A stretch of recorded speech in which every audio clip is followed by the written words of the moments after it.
IIT অ্যাডভান্সের মানে যেই অ্যাডভান্সের result বেরিয়েছে এবং দেখা যাচ্ছে যে সেখানে প্রথম 100 জনের মধ্যে মোটে 2 জন বাঙালি পাওয়া যাচ্ছে। অভিক দাস বোধহয় 67 আর 69 বিলম্বন বিশ্বাস করিমপুরের, আর একজন বোধহয় আলিপুরদুয়ারের। তো প্রথম 100-র মধ্যে 2 জন বাঙালি আর 1000-এর মধ্যে বোধহয় 12 জন মতো আছে। 102-এ আর একজন বাঙালি আছে দেখলাম।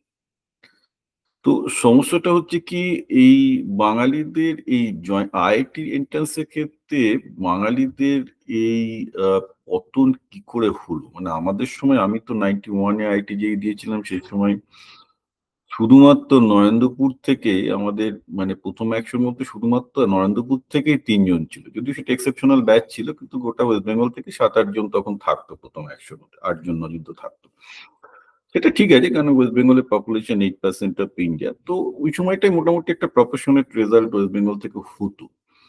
তো গত 30 বছরে কি ঘটলো যে বাঙালি ছেলেরা এত পিছিয়ে পড়লো?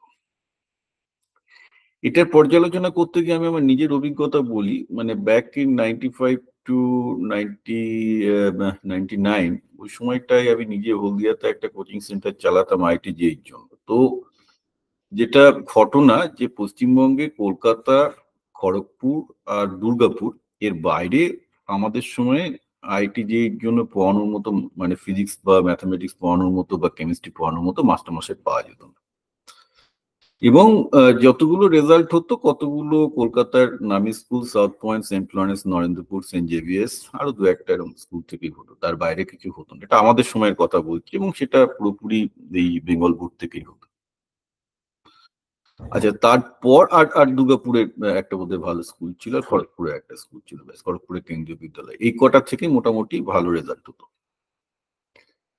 তো এরপরে যেটা আমি ইভেন উইদিন 7-8 ইয়ার্সও আমি যেটা অবজার্ভ করেছিলাম, আমি হলদিয়াতে কোচিং সেন্টার চালাতে গিয়ে যে আইআইটি যে এই জন্য, যে মেইন সমস্যা যেটা হয়, যে ধরুন এটা 11-12 থেকে লোকে ট্রেনিং নেওয়া শুরু করে, এবং 11-এ যখন ছেলে মেয়েগুলো আসছে তারা কিচ্ছু মানে তাদের ম্যাথ এবং সায়েন্সে, বিশেষ করে ম্যাথসের বেসিক খুব খারাপ।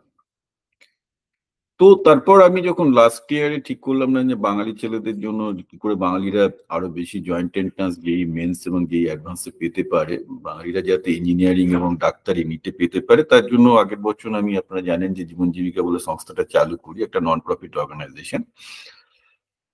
তো সেটা করতে গিয়ে আমি নিজে ক্লাস 5 থেকে 8-এ পড়াচ্ছি, শুধু এটা বোঝার জন্য যে সমস্যাটা কোথায় হচ্ছে। ইনফ্যাক্ট আমাদের সাথে ডক্টর দেবাশিস বর্মন আছেন, যিনি তুলি বিশ্বাস আছেন, যারা অ্যাকচুয়ালি পেশাদারি ভাবে জেই ম্যাথামেটিক্স পড়াচ্ছেন। মানে দেবাশিস বর্মন প্রায় 30 বছর ধরে জেই ম্যাথামেটিক্স পড়াচ্ছেন কলকাতায়।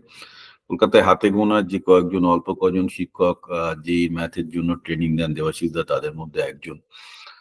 আর তুলি তো রাউরকেল্লাতে পড়ায় জেইর জন্য।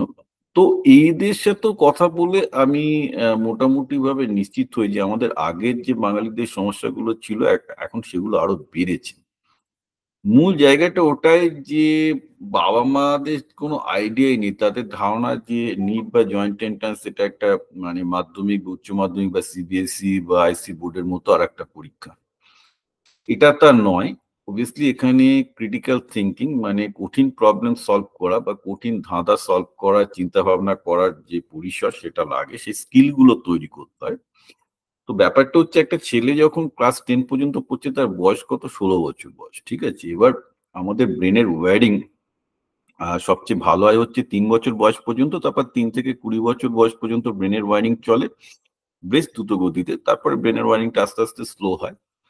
একটা ছেলে যখন 16 বছর বয়স হয়ে যাচ্ছে না, মানে যে ক্লাস 10 আছে, তার কিন্তু এই যে ক্রিটিক্যাল থিঙ্কিং করার ক্ষমতা, কঠিন প্রবলেমকে অ্যানালিসিস করার ক্ষমতা, কঠিন প্রবলেম সলভ করার জন্য, মানে টাফ প্রবলেম ক্র্যাক করার জন্য ফোকাসিং এর ক্যাপাবিলিটি, এটা কিন্তু একটা ব্রেনের এক্সারসাইজ। মানে ব্যাপারটা তো এরকম ব্যাপার, আমি একটু একটু সহজ করে বলি, যে বোর্ডের এক্সাম যা আছে সেটাকে আমি যদি একটা ওয়েট লিফটিং এর সাথে তুলনা করি, ওয়েট লিফটিং এর ব্যাপারটা হচ্ছে যে বোর্ডের এক্সাম মানে একটা ছেলেকে বলা হলো, ভাই সবাই তোমরা 20 কিলো তুলো।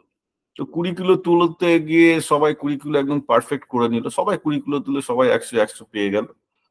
এবার আইটিতে এসে বলা হচ্ছে যে বাবা, তুমি তো ক্লাস 10 পর্যন্ত 20 কিলো তুলেছো, এবার তোমাকে 100 কিলো তুলতে হবে, তোমাকে বা 150 কিলো তুললে বললে ঠিক হয়।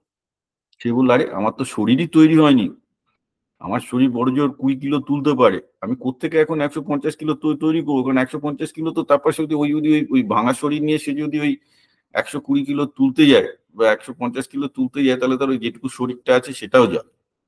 অর্থাৎ আমি যেটা বলতে চাইছি যে আপনারা এমন বুঝতে পারছেন যে একটা 20 কিলো থেকে হঠাৎ করে যদি কাউকে 150 কিলো ওয়েট তুলতে হয়, তার যেমন একটা শারীরিক সক্ষমতা, একটা রীতিমতো এক্সারসাইজ করে বডিটাকে সেইভাবে বিল্ড করতে হয়, ঠিক আইটিজেই বা নিটের জন্য করতে গেলেও একটা ছেলের কিন্তু মনটাকে সেইভাবে তৈরি করতে হয়, তার ব্রেনটাকে সেইভাবে তৈরি করতে হয়।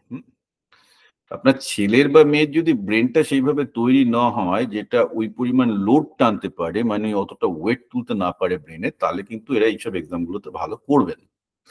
এখন এইগুলোতে ব্রেনের ওই ওয়েটটা বাড়ানোর জন্য যে স্পেসিফিক ট্রেনিং গুলো দরকার, মানে ছোটবেলা থেকে একটু কঠিন টাইপের ম্যাথ প্রবলেম সলভ করতে হবে, এরিথমেটিকটাই খুব ভালো হতে হবে, কারণ এরিথমেটিকে ভালো না হলে ফিজিক্স পারবে না, ফিজিক্স না পড়লে কেমিস্ট্রি ভালো পারবে না। একটু আমি যেটা বলি বারবার করে, একটু মেন্টাল মেডিটেশনের দরকার, মনে মনে অনেকগুলো ম্যাথ ফিজিক্সের প্রবলেম সলভ করে ফেলতে হবে, ভিজুয়ালাইজেশন ক্যাপাবিলিটি বাড়াতে হবে। কোনোটাই তো ক্লাস 10-এ ওরা যে পড়াশোনা করছে তার মধ্যে আসছে না, আর আমি এগুলো নিয়ে বারবার করে বলে আসছি, নতুন করে বলার কিছু নেই। তো মেন ব্যাপারটা হচ্ছে যে একটা মানে যে ছেলেটা মোটে 20 কিলো ওয়েট তুলতে অভ্যস্ত, যদি আমি ক্লাস 10-এর লেভেলে বলি, তাকে হঠাৎ করে গিয়ে আপনি বলতে পারেন না তাকে আইটিজেইতে বসো, কারণ কি সেখানে তাকে 150 কিলো বেশি ওয়েট তুলতে হবে, কারণ তার শরীরটাই তৈরি হয়নি, মানে মনটাই তৈরি হয়নি, আমি যদি ইকুইভ্যালেন্ট টার্মসে বলি। তো এইটা একটু খেয়াল রাখবেন। তো এটার জন্য অ্যাকচুয়ালি আমি দেবাশিস দা এবং তুলিসেদের সাথে পরামর্শ করে প্রথমে যেটা চেষ্টা করি যে ম্যাথসের একটা ভালো সিলেবাস, যেটা আমার ইন্সপিরেশন ছিল RSM, Russian school of mathematics, ওটা আমেরিকাতে খুব ভালো চলে। কারণ এখানেও একই সমস্যা দাঁড়িয়েছে অ্যাকচুয়ালি, এখানেও ইউএসএ তো কম্পিটিশন বাড়ছে, এখন এপি ম্যাথ বলে একটা নতুন টাইপের ব্যাপার শুরু হয়েছে, সেটা করতে গিয়ে ছেলে মেয়ে পারছে না, কারণ কি তাদেরও মিডল স্কুল পর্যন্ত খুব ভালো মানে প্রিপারেশন নেই বা ম্যাথের বেস তৈরি হচ্ছে না। তো এই জন্য রাশিয়ান স্কুল অফ ম্যাথ বলে একটা ম্যাথের খুব ভালো প্রোগ্রাম হচ্ছে, যে রাশিয়ানরা যেভাবে ম্যাথামেটিক্স শিখতো সেভাবে শেখানো। আমি ওটা যেহেতু আমার ছেলেমেয়েরা করেছে, আমি নিজে দেখেছি, আর আমি নিজেও রাশিয়ান ম্যাথ বইয়ের খুব ভক্ত ছিলাম ছোটবেলায় যখন আমরা করেছি। আমার বরাবরই মনে হচ্ছে যে রাশিয়ান বা ইস্টার্ন ইউরোপিয়ানরা ম্যাথামেটিক্সটা ভালো জানে এবং ভালো করে শেখায়, মানে ওদের মতো কেউ ভালো ম্যাথ শেখায় বলে আমার মনে হয় না, ওদের থেকে বেটার। তো সেটা অ্যাকচুয়ালি এখন গোটা বিশ্বে স্বীকৃত, এবং ওরা যেভাবে বাচ্চাদের ম্যাথামেটিক্সটা শেখায় সেটা কিন্তু আমেরিকায় রাশিয়ান স্কুল অফ ম্যাথামেটিক্স বলে খুব জনপ্রিয় একটা প্রোগ্রাম আছে, যেটাতে মোটামুটি আমেরিকায় সমস্ত ভালো ছেলে মেয়েগুলো করে। ইন্ডিয়াতেও শুনেছি যে সাউথের দিকে ব্যাপারটা এসে গেছে।